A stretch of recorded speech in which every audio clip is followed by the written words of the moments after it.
website with concerning employment issues and various other issues. If you haven't taken a look at the articles we've published, they not only include employment issues, but other issues that are affecting everybody now during this COVID-19 pandemic we're all facing.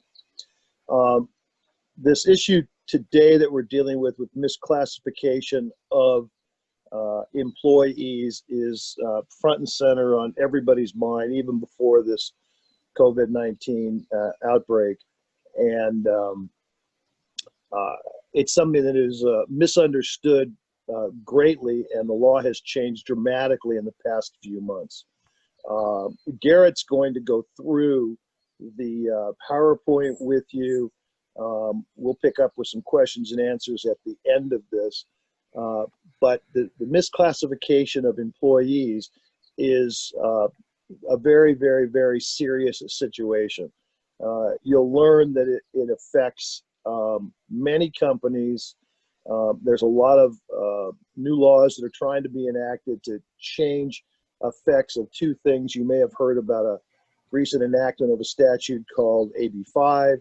You may have heard about a case called Dynamex. And that case and other cases related to it, as well as the enactment of AB 5, significantly change how workers are classified. And there's a lot of implications as a result of misclassification, not only for penalties, attorney's fees and litigation, tax issues, and other things like that. So with that, I'm going to turn this over to Garett, let him go through the PowerPoint presentation, and I'll chime in when necessary, and we'll pick up with some questions at the end of this. Garett? Cool. Thanks, Jeff, and thank you to all you guys for joining today. Hopefully you are seeing the overview slide that is up right now. So just kind of quickly, I'm going to run you through the presentation, as Jeff said, and we'll take some questions after. So we're going to start really talking about why proper worker classification matters. You know, there's a couple areas of law where the importance of proper classification really shows itself. And obviously there are, you know, steep penalties that can result from misclassification. So once we go through that, then we're going to talk about how to properly classify. We'll talk about the old test in California and the new text as put out by the Dynamex case that Jeff mentioned. And then we'll go through AB 5, the statute that was codified. Dynamex took effect at the beginning of this year. And we will also talk about some kind of open-ended questions and sort of how these interpretation of all these tests and different frameworks are sort of still kind of unfolding. So with that, we will start talking about one area of the law that really, as I mentioned, kind of shows how important proper classification is, and that is the California wage orders. So the California wage orders, also referred to as the Industrial Welfare Commission orders, as the IWC issued them. There are 17 of them, and they apply to specific industries.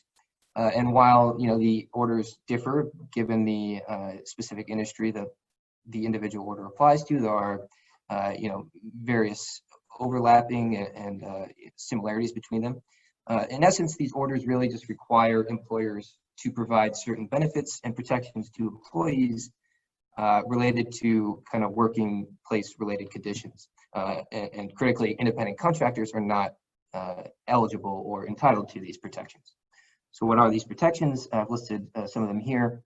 Minimum wage, overtime pay, paid time off, meal breaks, vacation time, reporting time pay, which in California is when an employee is told to report for work, either by calling in or showing up for a shift and the services aren't ultimately needed. That employee is still entitled to between 2 and 4 hours of pay. So these protections, like I said, apply to pretty much to each order and in each industry that the order applies to. I do want to make the point that certain employees are exempt under these wage orders, and you might just think, you know, if you're a salaried employee, you're not entitled to overtime. And while that is usually the case, the orders themselves actually look to the responsibilities of the employee, is their independent discretion being exercised, and whether that employee makes over 2 times minimum wage in a given month. So clearly, you know, it's important for employers to, you know who are their employees and who they need to provide these protections to.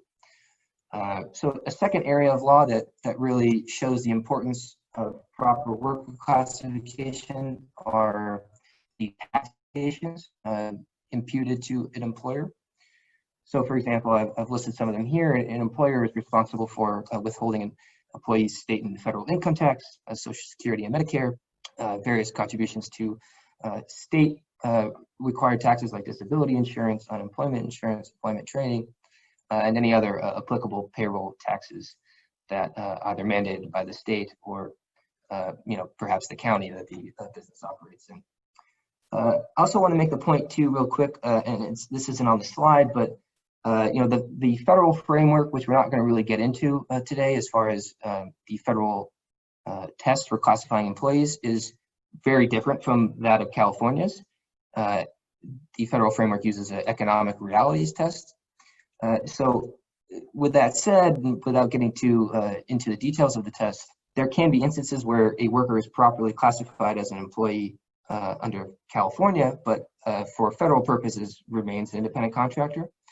And so businesses kind of have the option, or they can have the option in the scenario, to treat workers differently for those different purposes.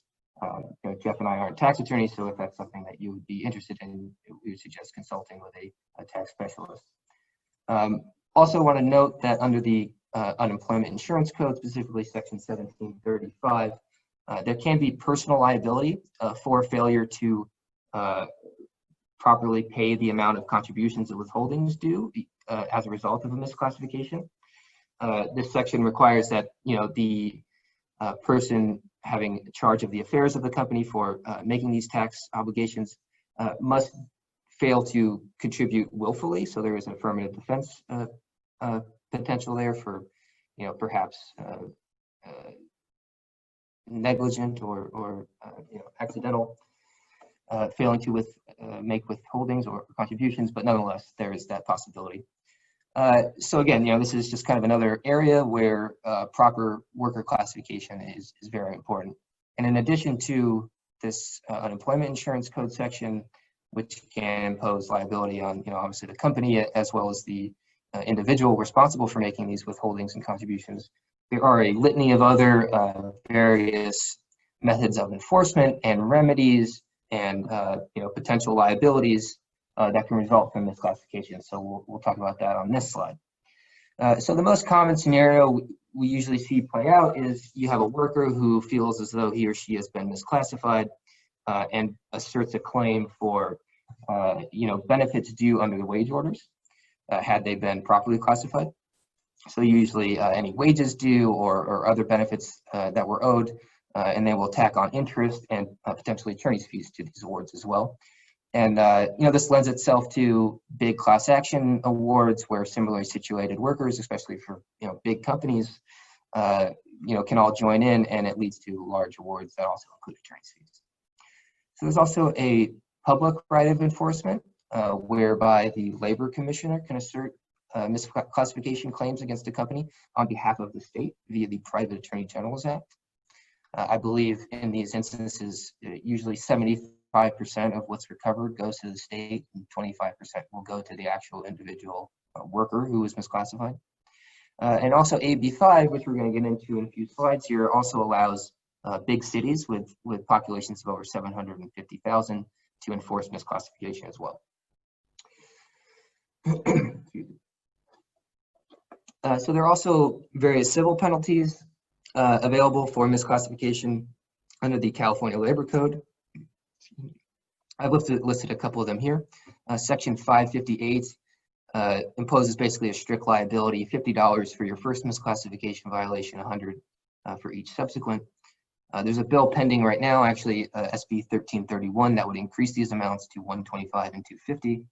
And a related section 558.1, just similar to the Unemployment Insurance Code section we talked about on the previous slide, related to taxes, can impose these violations and fines on an individual who is acting on behalf of the employer.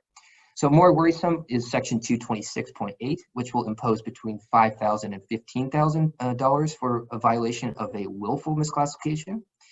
Now, willful misclassification is defined as knowingly and voluntarily misclassifying a worker to avoid employee status. So again, there's sort of a potential affirmative defense here that this wasn't done willfully, but nonetheless, these severe fines are possible. And these amounts can be even further increased to 10 and 25, to between 10 and 25,000 if there's a pattern of this willful misclassification found.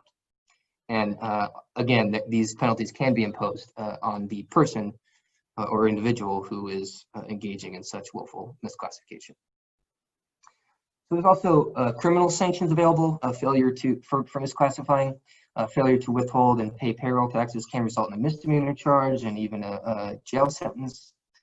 There's other sections under the Unemployment Insurance Code that also provide criminal penalties. For instance, 11760 will impose a up to $50,000 fine and up to 5 years in prison for any person who misclassifies workers in order to reduce the number of employees for the purposes of procuring workers' compensation insurance.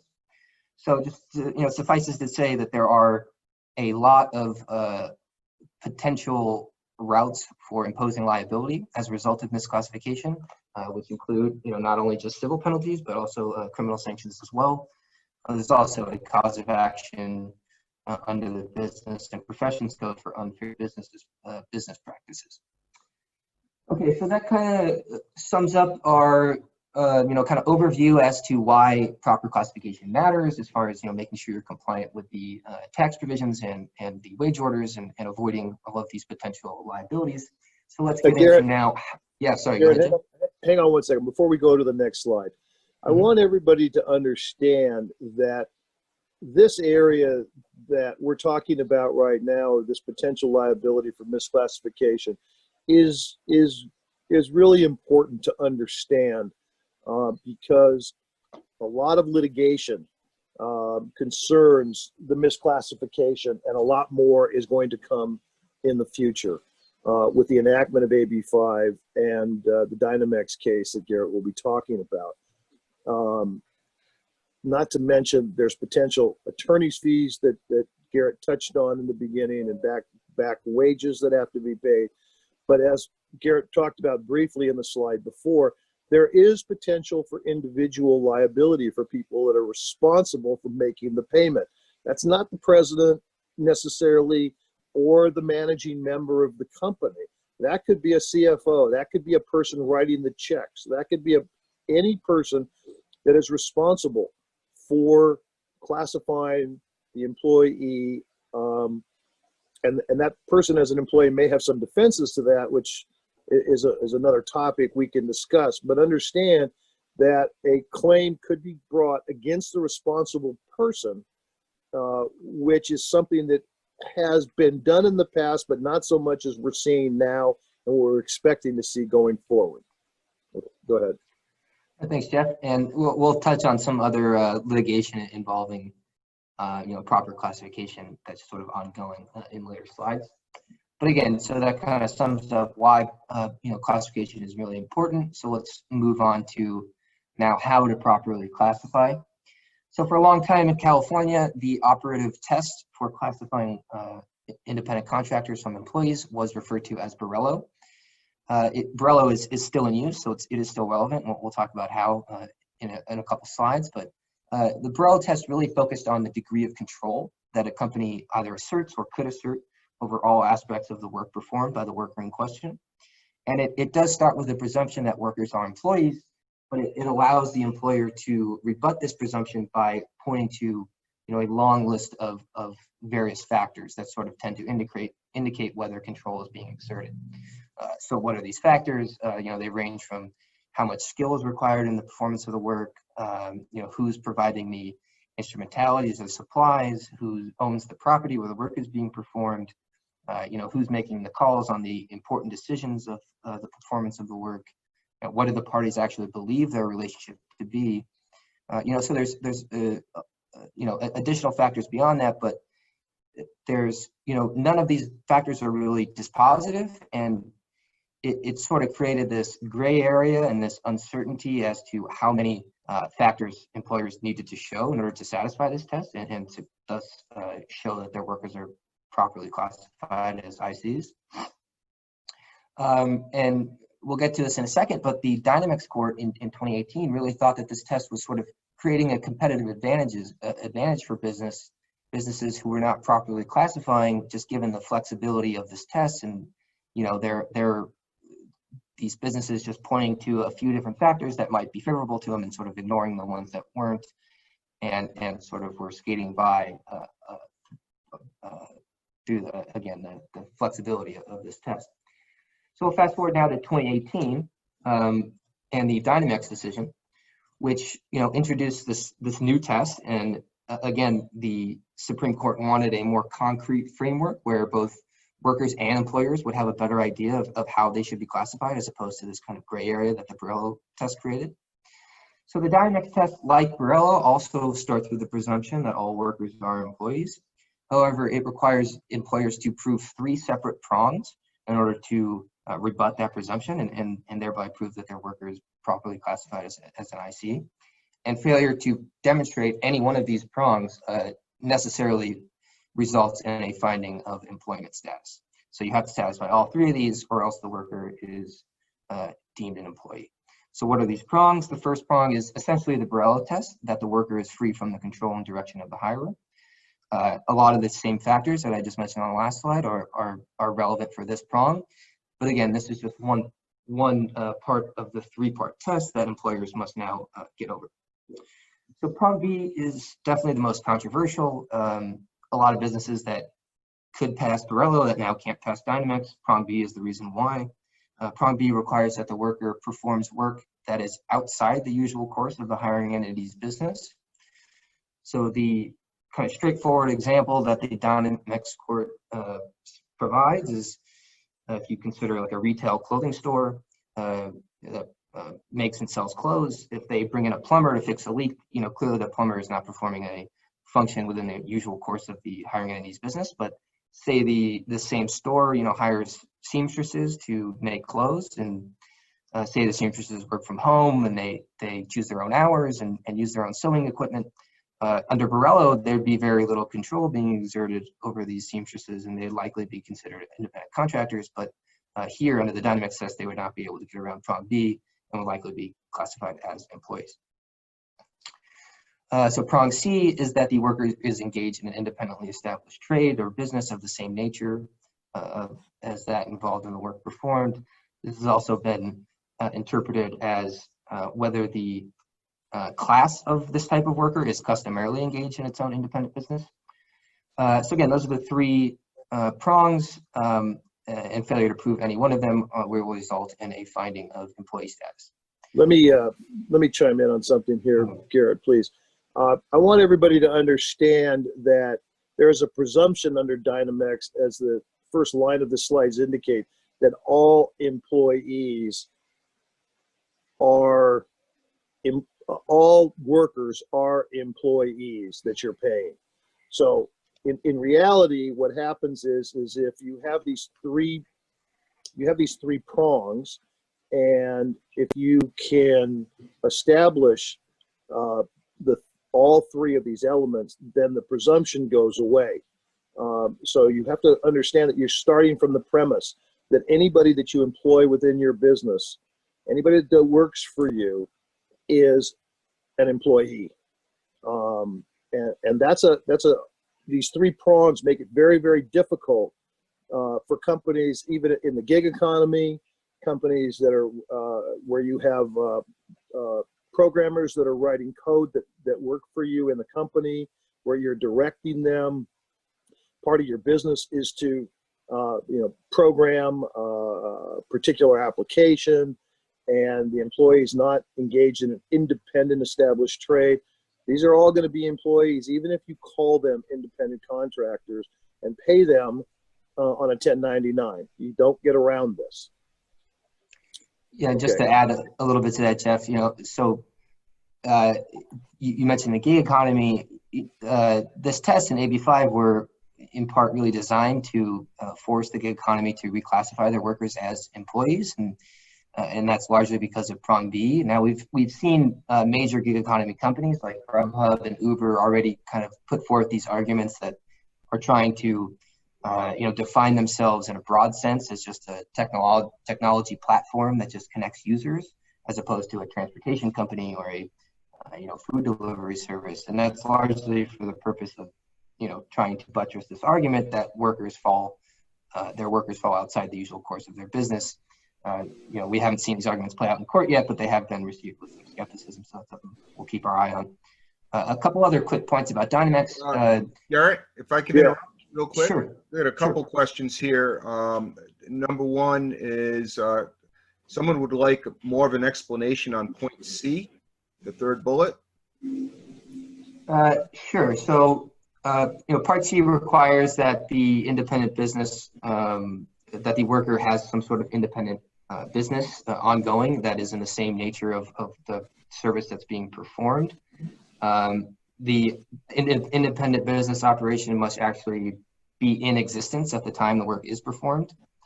The fact that it could come into existence in the future is usually not sufficient.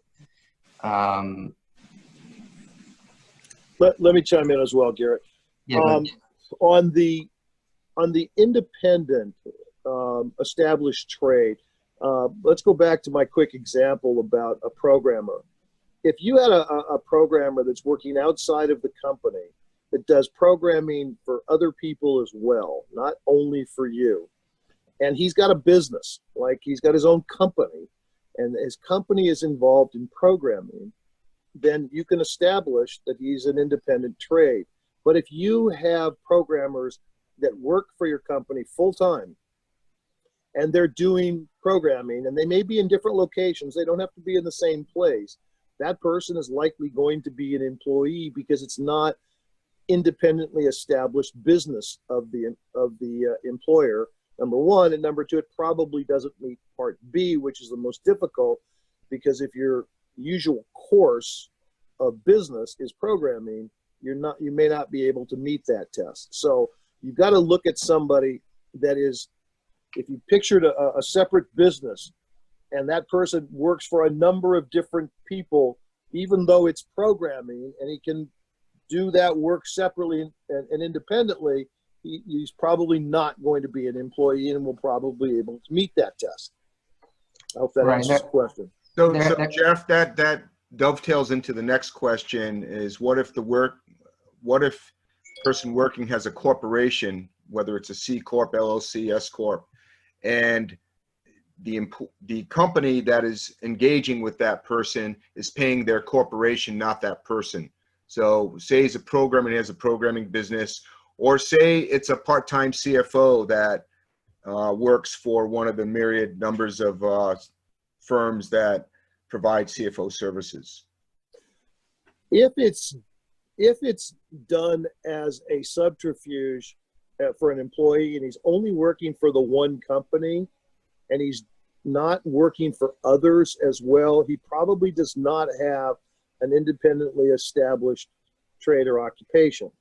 If that, now, there are different kinds of people we have to look at, which Garett's going to talk about, because there are some exceptions to the rule dealing with professionals and other types of employees that are exempt from the requirements of AB5 that Garett will get into. So there's more than just looking at Dynamex, although Dynamex is the precursor to AB5. AB5 is trying to explain what this is, and as I indicated, there are a lot of exceptions. And as you get into, let's get into AB5 and let's talk about that a little more. And then at the end, if we have more questions or they haven't been answered on this particular part of the subject, we can get into that further. Okay. Yeah, we have a couple more questions, but let's get back to the presentation, and I'll tag these. Okay, and just a couple more points quickly about Dynamex. The Supreme Court held that this test was only supposed to apply to wage order claims or claims brought by workers who felt as though they've been denied benefits under the wage orders that we talked about a few slides ago. As we'll talk about on the next slide, AB5 changes that, but that was the Supreme Court's intention.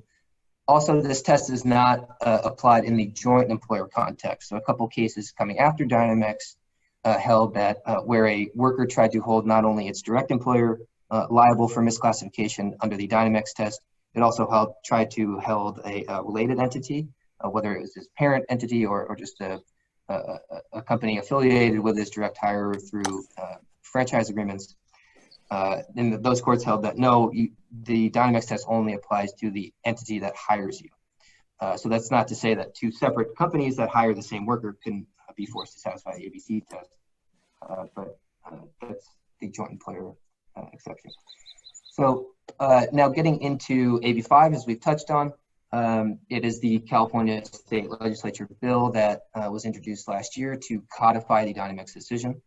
So AB5 both expands and narrows the ABC test application.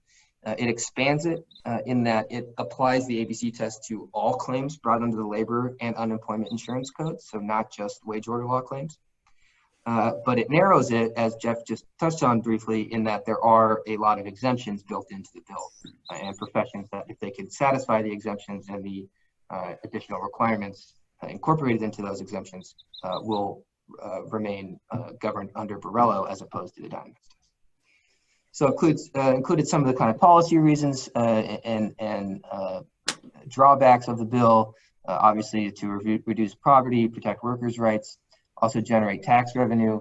When the bill was introduced, there was a report out that said something like $7 billion a year in payroll tax revenue was lost due to worker misclassification. So that was obviously a big intention behind the bill. Some of the drawbacks, which we're already kind of seeing play out in certain industries, especially, that it threatens workers' ability to maintain their flexible schedules and earn important supplemental income. And obviously, these reclassifying workers as employees is an additional cost for employers, so they have to deal with that added expense somehow, whether by passing that on to the consumer in the form of raised prices, or just limiting the amount of hours and openings available, or just relocating work entirely to other states or countries.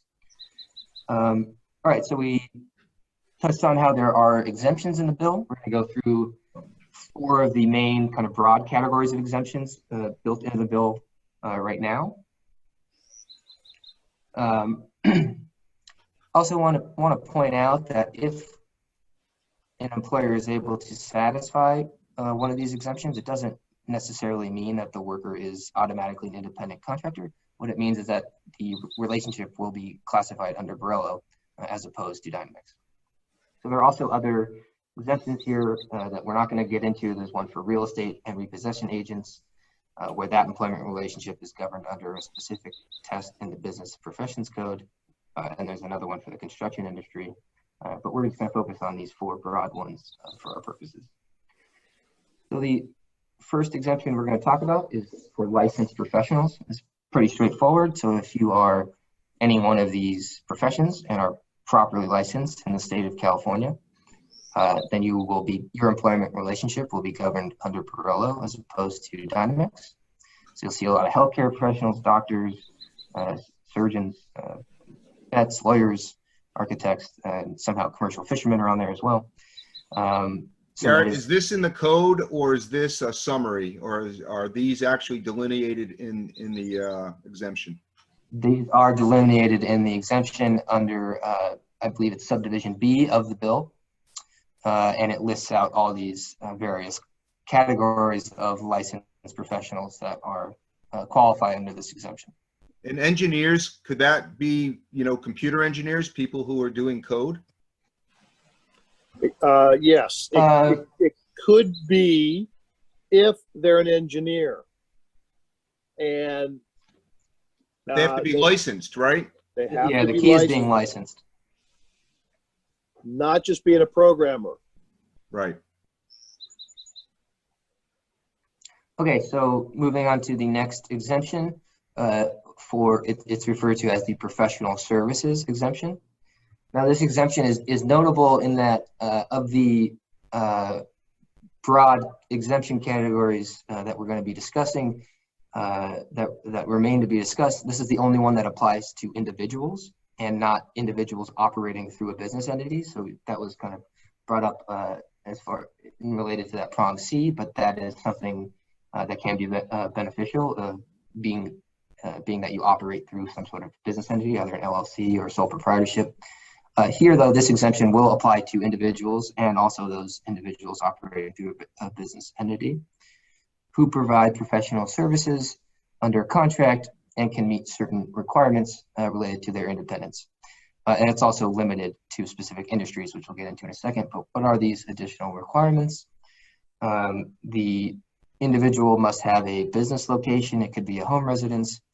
The legislation gave a 6-month period to satisfy this next requirement, but starting in July, they must have a proper business license. There must be some ability to set and negotiate rates and to a lesser degree hours. And then these next 2 requirements, you'll see this as being a pattern in this and the next 2 exemptions we're going to discuss, where essentially prongs A and prong C of the Dynamex test are sort of built into these exemptions.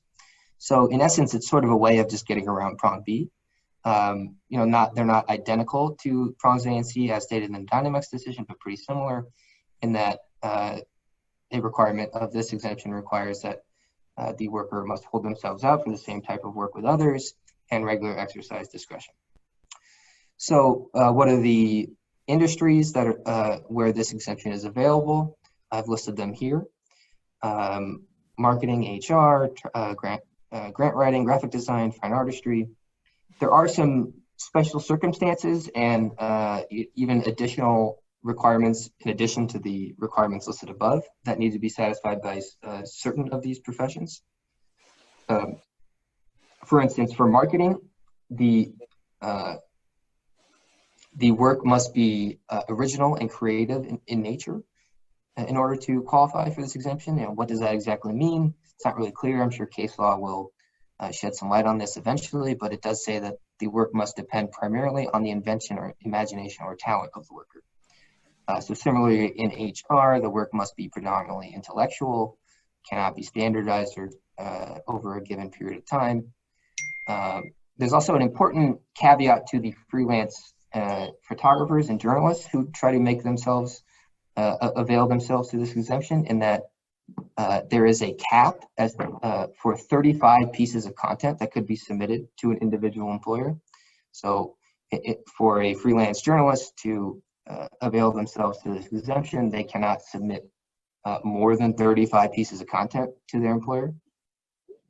And we'll talk about how that provision is being challenged both in the courtroom and the legislature later.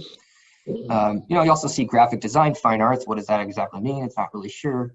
Could be interpreted broad or narrow. And this last category here are these licensed estheticians, electrologists, manicurists, barbers, and cosmetologists. They have an additional set of requirements that they must meet, which include that they set their own rates, process their own payments, schedule their own appointments, among others. So there is a lot to consider here. If a worker or an employer is trying to make themselves compliant with this exemption, again, the important thing to note about this exemption is that it does apply to individuals and not just individuals operating through a business entity. All right, let me point something out here to everybody. You're probably looking at this slide and going, boy, how did human resources and travel agents and fine artists get into the exemption for professional services? You need to keep in mind that when the legislature enacted AB 5, everybody had a hand and a comment to make regarding who should be excluded and who shouldn't be. Various groups and organizations got involved, and they said we should be excluded, or this one should be excluded, or that one should be excluded. So ultimately, in getting this bill passed, there are a lot of things in here that may not make sense, but that's our legislature. So with different pressure being put on various legislatures to deal with this, they got certain exemptions included within it. There's no rhyme or reason. If anybody's going to ask me, why is this one in here and that one isn't, we can't really give you an answer that makes any sense, because there is no sense to it. This is just what was passed. And there's a lot going on right now to get other groups into the exemption category. Okay. Okay, so going on to the next exemption, which applies to service providers. And just like the professional services exemption, this exemption is also limited to the industries defined in that third bullet point. But also notably, as I mentioned on the last slide, this exemption only applies to businesses or individuals operating through a business entity. So individual workers cannot avail themselves to this. But again, this exemption applies to businesses referred to as service providers who contract with a referral agency to provide services to clients. So that's important to note that the services are being provided to the clients and not directly to the referral agency. So again, there are additional requirements for this exemption to be met. You'll see prongs A and C sort of replicated here and to some degree. Also, again, actually one big requirement here is that the service provider is delivering services under its name and not the referral agencies. I'll talk about a little bit more about that in a second. That the service provider provides its own tools, supplies, sets its own hours and terms without deduction from the referral agency, and is not penalized for rejecting clients provided by the referral agency. So if you take a look at the industries or the applicable services in that third bullet point, you might think, oh, could someone in the gig economy, avail themselves of this exemption? I see errands and furniture assembly, dog walking. I'm thinking, my Amazon grocery deliverer and TaskRabbit guy who helped set up my TV mount. Could those workers avail themselves to this exemption? And the answer to that question is likely not. And you'll see just by going through the requirements that, in addition to having to be operating through a business entity and not just in the individual sense, the services must also be provided under that entity's name and not, Amazon's or TaskRabbit's, which would likely not be the case. Okay, so the last exemption we're going to discuss here is the most broad in that it's not limited to specific industries. However, the additional requirements that need to be satisfied are perhaps the most stringent. So this exemption applies to business service providers that contract with contracting businesses that can meet these additional requirements. So again, we'll see prongs A and C sort of replicated here from the ABC test, although prong C, in addition to just being customarily engaged in an independent business of the same nature, the business service provider must actually contract with other businesses, must maintain its own clientele, and must advertise and hold itself out to the public. So it's a little different than the other exemptions. Other requirements that the contract be in writing, that there's an ability to negotiate their own rates. And again, this exemption applies to businesses who are providing services directly to the contracting business, not to the contracting business's customers, like that service provider referral agency exemption we just discussed on the previous slide. They must have a separate address and provide their own tools and vehicles and equipment. Also, I just want to note that this exemption does not apply to individuals who work for these business service providers that contract with the contracting business. This only applies to the relationship between those two businesses and not any individuals who work for them. Those relationships would be classified under dynamics.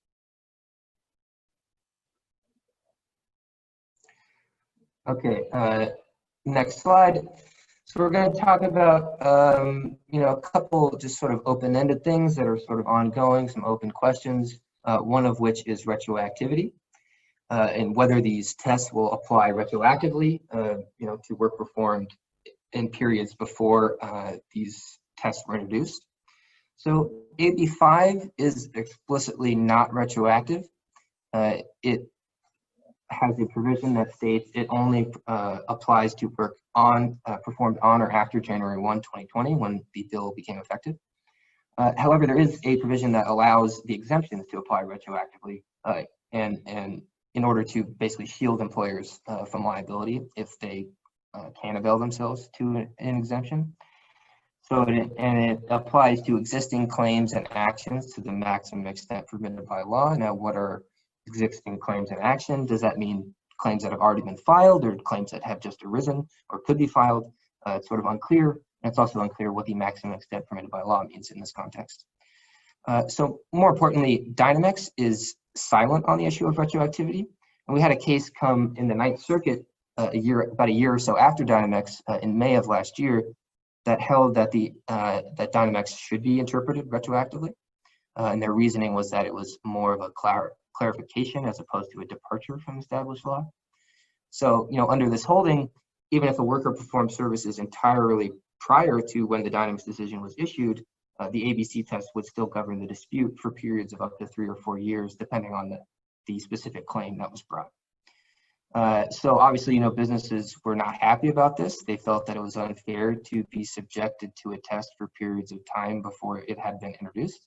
And the Ninth Circuit, sort of feeling the heat on that, withdrew its decision of retroactivity in July and sought certification on just this narrow issue of retroactivity in November from the California Supreme Court. So we're expecting a ruling on that issue, fairly soon. But even if there is a retroactivity holding by the Supreme Court, it is likely that that would only extend to the Dynamex decision, which again only applied to wage order law claims. So it's likely that any retroactive application would be limited in the sense that it would only apply to the Dynamex decision, which again only extends to wage order law claims. Okay, so Jeff had kind of touched on how there's still a lot of pending litigation and challenges being waged at AB5. I'm going to talk about a few of those now. So these are just some of the main cases going on challenging AB5 in some way or another. The top two cases brought by the Trucking Association and Olson v. California are both examples of where workers in an industry said, we like being independent contractors, don't enforce this ABC test on us, basically leave us alone.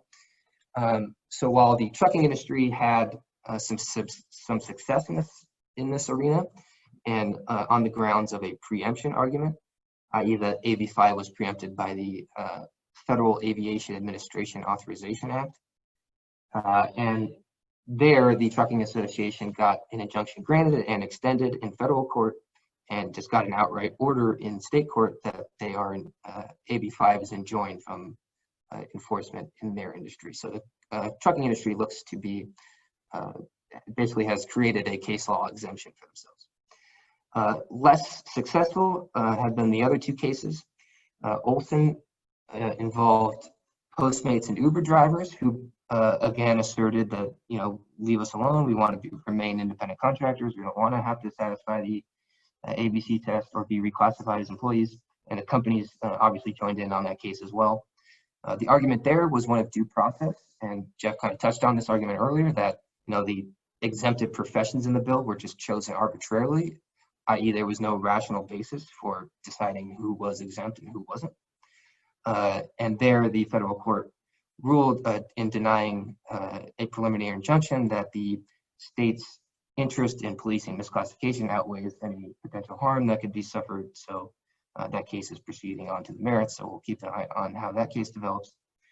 Also, and I touched on this earlier again, the American Society of Journalists have asserted a case on behalf of freelance journalists and photographers, essentially challenging that 35 submission caveat to the professional services exemption, which freelance journalists and photographers are encompassed by.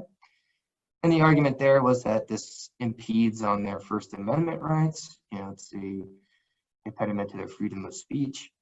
And similar to Olson, the federal court there also denied a preliminary injunction. But again, this case will also be proceeding, so we'll keep our eye on that. So in addition to these challenges in the courtroom, we're also seeing a lot of proposed legislation that has been proposed since AB5 to sort of counteract the bill in one way or another. So these top four bills on this slide here essentially either seek to alter an exemption or create a new exemption. 868, as we've discussed, seeks to eliminate the 35 submission cap for freelancers. 875 looks to create an exemption for interpreters and translators and court reporters. 881 seeks to create an exemption for the music industry. And 1925 also actually seeks to create an exemption for small businesses defined as independently owned and operated businesses with fewer than 100 employees and less than average gross receipts of 15 million over the previous 3 years. SB 1039 is interesting. It doesn't really do anything right away, but what it sets out to do is develop a third classification of workers that sort of splits the difference between an independent contractor and an employee, where you'd have, the sort of flexibility and freedom to create their own schedules that independent contractors enjoy, but would be granted some of the protections and benefits like minimum wage and overtime that employees enjoy. So that is something, again, we'll keep an eye on as its developments are ongoing. And lastly, AB 1928 just basically seeks to overturn AB 5 in its entirety.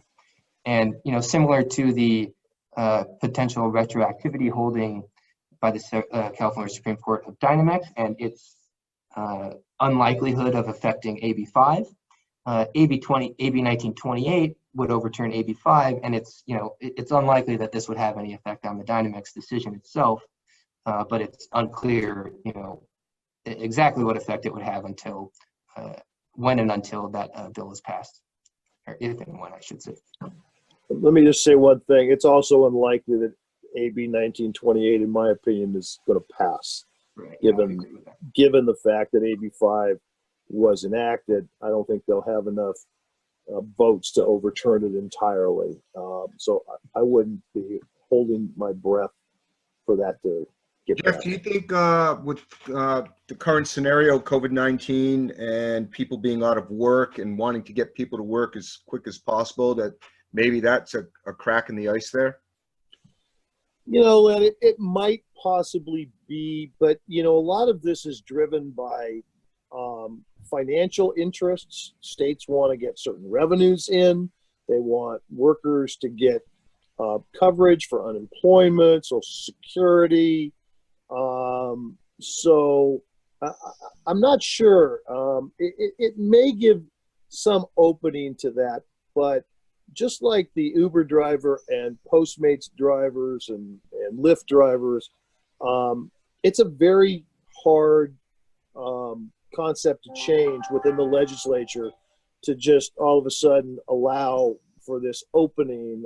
And again, as Garrett mentioned, the fact is while the statute AB 5 may be overturned, unless the Supreme Court overturns Dynamex, okay, then we're still going to be left with that court decision, which says almost the same thing that AB 5 says without the exemptions. And it really won't do away with the law in California, even if they decided to change that. Now, the only way it's going to change anything is if the legislature comes out and says, as a result of the current public emergency, we see a need for allowing independent contractors. I just don't see that really happening, because you can still be an employee and work out of your house. You can still be an employee and drive a car.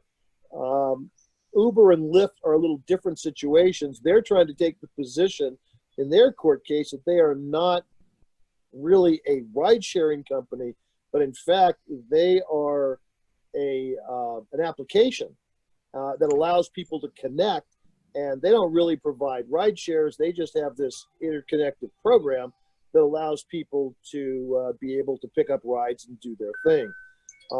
We don't know how that's coming out, but that's going to be up before the Supreme Court as well. And just to add a wrinkle to that, Jeff, there have been a couple like emergency motions or proceedings brought by specifically drivers of Lyft and Uber seeking to be immediately reclassified as employees so that they would qualify for the paid sick leave, either under the recent Families First Corona Response Act or just state-provided paid sick leave. In one of those cases, I believe it was the Lyft case, the federal court there denied the emergency motion for sort of procedural matters, but it did say, that drivers are likely to be reclassified under AB 5, but it stopped short of doing so in the immediate fashion that was asked. So, we are seeing requests, based on COVID-19 and this emergency situation to, be reclassified in order to qualify for paid sick leave, but I haven't seen that actually be granted. All right, this might be a good time for a question that somebody asked. How does this impact companies that are virtual, where there's no brick and mortar, where everybody's virtual, working from home offices, does that change the control issue of employers on potential employees or ICs? No, brick and mortar is not the defining factor. Having an office, having everybody in one location is not the deciding factor. You can be an employee, be classified as an employee and you will be classified as an employee under AB5 in California if you don't meet, if you don't meet the tests, the ABC test. Sure. Now, there's another complication that we haven't mentioned. What if you have a company that has people employed all over the country, or people that are doing work for them all over the country? Or the world. Or the world, for that matter. How are they affected? Well, obviously, AB5 only applies to California employees. So different states may have different laws, but California may come along, and we haven't seen that says, wait a second, what's going to happen with an employee that works outside of California, and how are they going to be treated for purposes of withholding? You're going to have to look to that particular state's statute on how they're classified as an employee, or in some cases, maybe federal law. So the brick and mortar, to answer the question simply, the brick and mortar is not a deciding factor. Okay, thank you. And that then brings up the case of people who are using programmers to code, who are outside the state of California, whether they're in Poland or in Guatemala, or if they're in Nevada. And I guess you answered the first part. For overseas work, is there something in particular people should watch out for?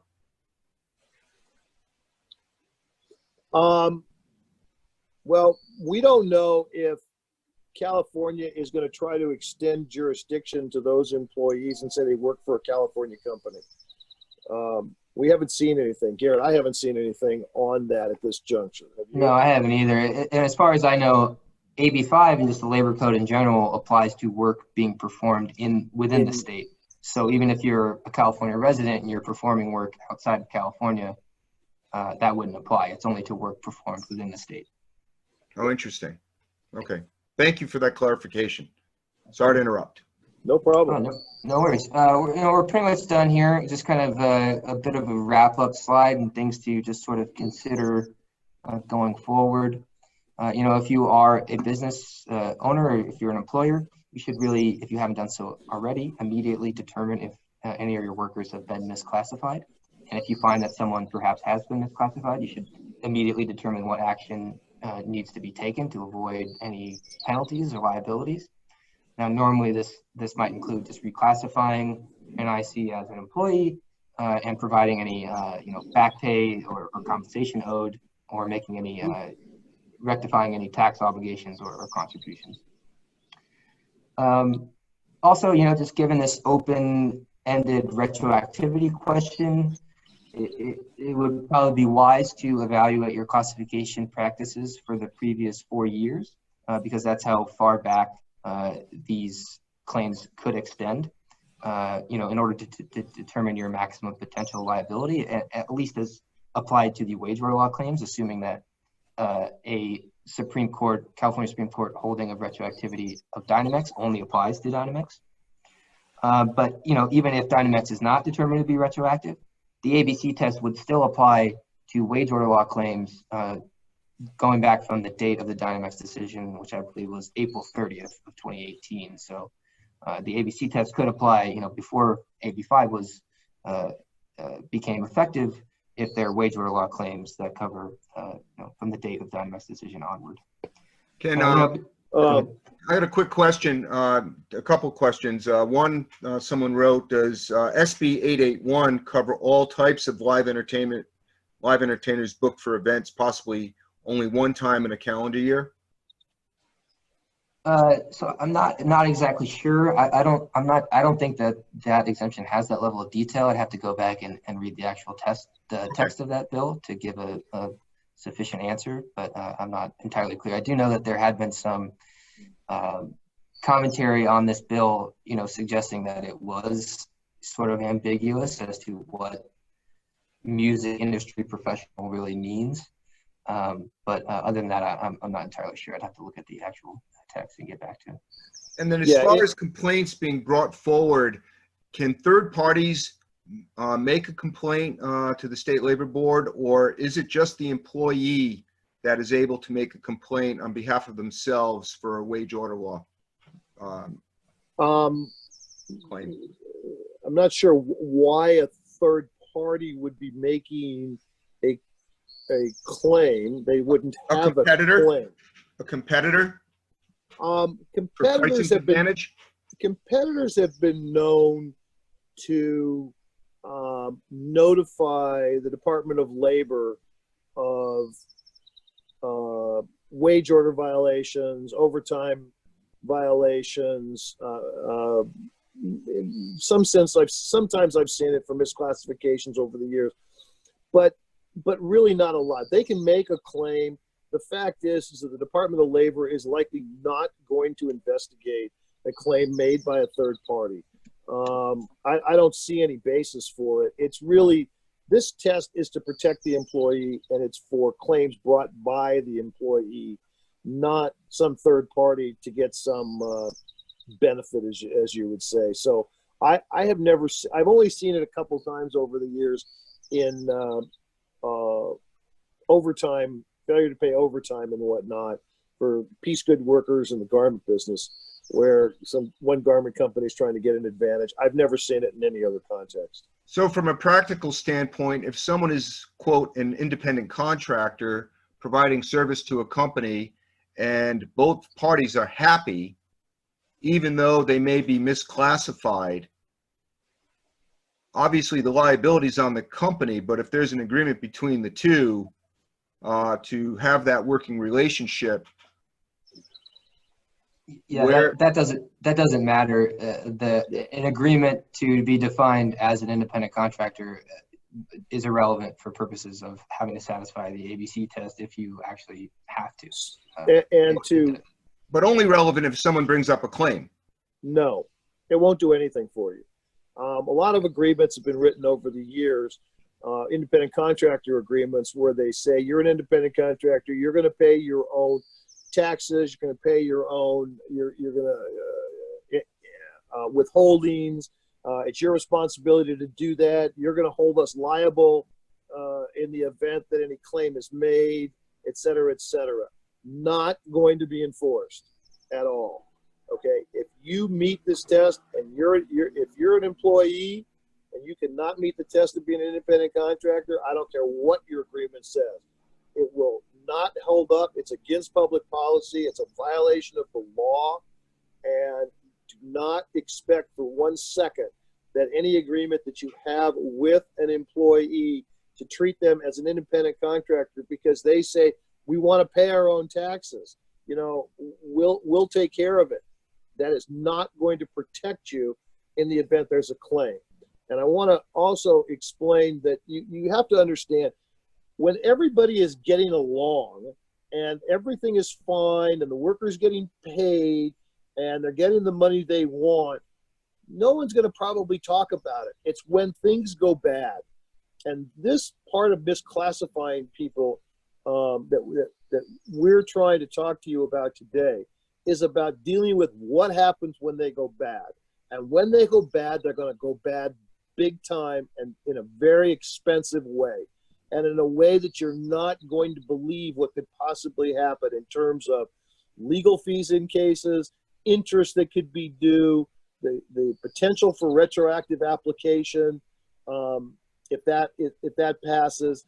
And the sheer fact of the matter is it's going to be, it can be so expensive, obviously depending on the number of employees and how long you've been doing it, that you're going to really wish that you had done this differently. And when lawyers sink their teeth into this in class actions that I've been involved in and a lot of wage cases that we deal with, they don't let up, especially if they think that they can get attorney's fees at the end of this whole thing. So I'm cautioning everybody, do not think you can enter into an agreement and it's going to protect you. Do not think an indemnity is going to get you out of your liability Do not think that you have an understanding because your friend is okay with being a independent contractor. When that changes, and believe me, it changes all the time. Somebody gets fired, somebody gets laid off. First thing they're gonna do is they're gonna go for unemployment. When they find out they don't have it, claims are gonna get made, and they're gonna find a lawyer. Okay, very good. Before we get off, I would like to say one other thing. This retroactive application of this is very problematic and very concerning, and should be concerning to everybody that is classified employees as independent contractors. The fact that AB 5 is not retroactive doesn't mean that Dynamex is not retroactive. The fact is that the Vasquez case may come down, and it may say Dynamex should not be retroactive. I actually believe that it's going to come down, and they're going to hold that Dynamex is retroactive. And I think that's going to be very bad, because I agree that it's just an interpretation of the existing law. And if I'm wrong, great.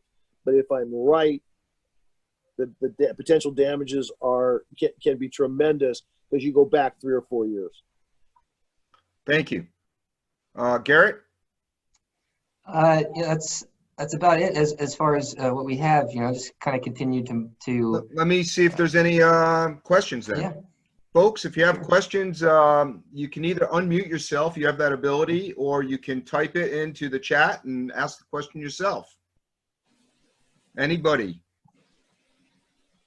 I think I got everybody's questions as they were going along, so we were able to do that. Mark, thank you for your comment. You be safe too. Anybody? This is your last chance for commentary. And our emails are on the slide too. So if you think of any questions later, feel free to. Do you have a problem with the slides being distributed? Not at all. No, not at all. Okay, so we'll probably distribute the slides and give everybody a chance to look at that. Thank you, everybody. Appreciate your time. Yeah, thank you all. Thank you, Jeff and Garrett. Thank you very much for taking time out of your day to enlighten us. I appreciate it. Thanks for your preparation time, and thank you to all who are on the call. Just want to remind you, our next program is next week. It is going to be a pitch workshop. So please tune in. Thank you. Thank you. Thanks, Len, for setting it up. Yep. Bye-bye.